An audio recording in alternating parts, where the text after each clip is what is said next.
The speed of a wave v is equal to lambda by t. Here simply the wave is traveling with a time t. After delta t time, the wave is traveling along this direction. Then this is the displacement of the two waves. Now y is equal to a sin kx minus omega t plus phi. In this, phi is equal to 0 because they are at the same phase angle. Then this kx minus omega t is always constant. For that, kx minus omega t we can write is equal to k into x plus delta x minus omega into t plus delta t. In the place of t, t plus delta t. Then we'll get delta x by delta t is equal to omega by k. Already we have k is equal to 2 pi by lambda, omega is equal to 2 pi by t. If we substitute these values, then we get the speed of the wave v is equal to lambda by t. This is the speed of a wave.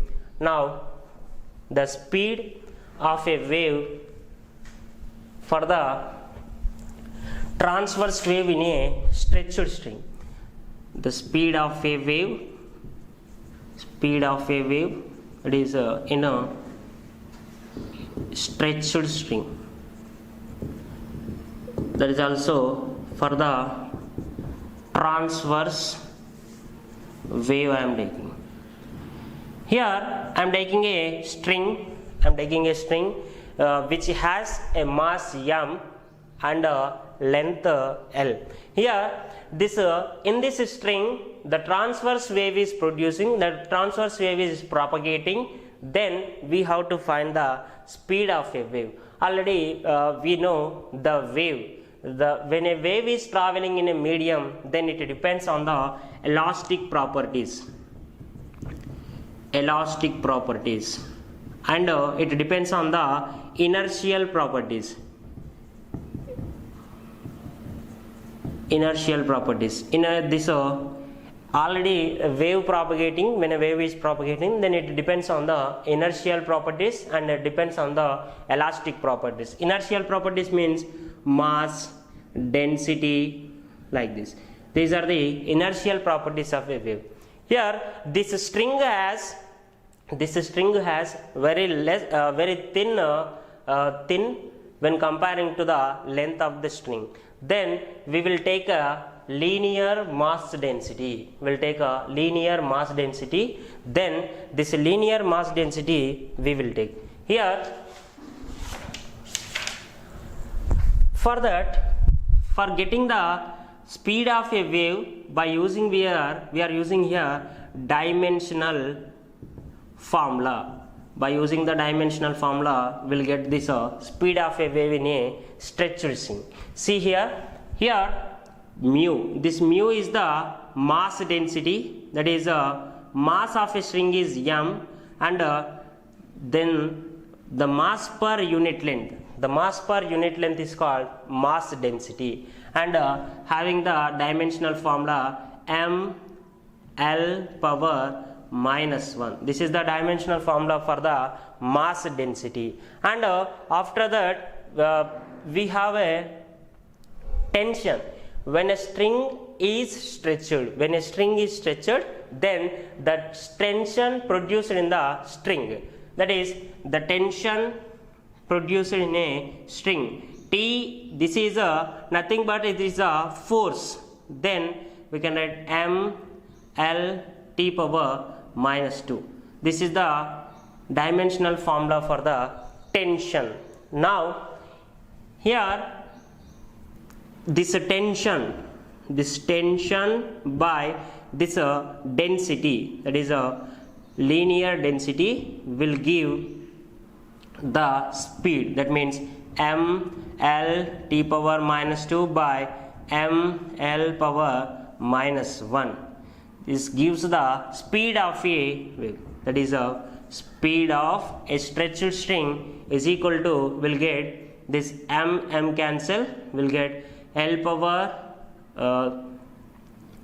minus 2 t power minus 2 will get l t power minus 2 will get, that is a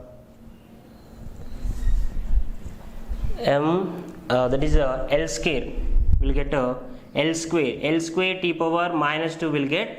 and speed is equal to we have L t power minus 1. This is called speed of a wave. Then by this already we have mass density mu and tension t we have. Now by substituting here we'll get the speed of a wave, the speed of a stretched string, then in a stretched string is equal to square root of t by mu we will get. Here if we take a constant c here, this is the dimensional constant c I am taking, and if this c is equal to 1, then we'll get the speed of a wave in a stretched string, that is t by mu, where t is the tension and mu is the mass density of the string. Then this is the relation for the speed of a wave in a stretched string. That is for the speed in a stretched string. V is equal to under root t by mu, and this speed is not depending on the frequency. It is not depending on the frequency. It depends only on the tension produced and the mass density. Now the speed of a wave, for the longitudinal wave, the speed of a longitudinal wave.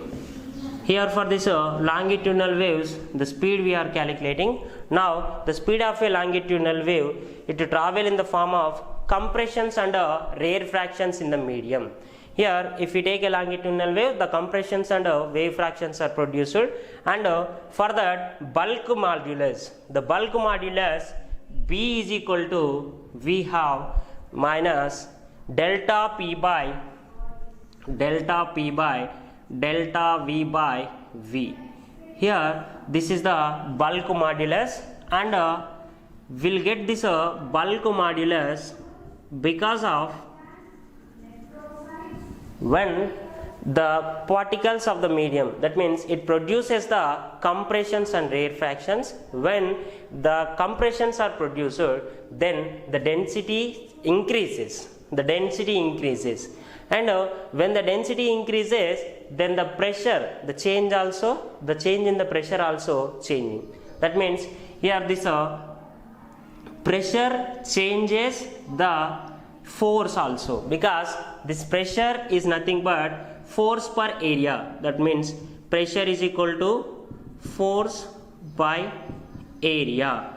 Then if the pressure is changing, then this force also changing. These all depending on the bulk modulus B is equal to minus delta P by delta V by V, because this volumetric, here when the compressions or rarefactions are produced, then we can get a volumetric strain. We'll get a volumetric strain in the medium. Then we can write the relevant equation, that is m L power minus 1 t power minus 2 by, we'll get for the density m L power minus 3. This is the density and this is the tension in a stretched string. Then we'll get L square t power minus t. L square t power minus t will get. That means here already we have, this is a wave, this is the speed of a longitudinal wave. Then the speed of a longitudinal wave, V is equal to, we can write C into square root of this bulk modulus B by, this is the density of the wave, that is rho. Then if we take this dimensional constant C is equal to 1, then we'll get the speed of a wave, that is a longitudinal wave, is B by rho. V is equal to square root of B by rho. This B is the bulk modulus. Then here if we take a steel bar, then in this steel bar there are no volumetric expansions.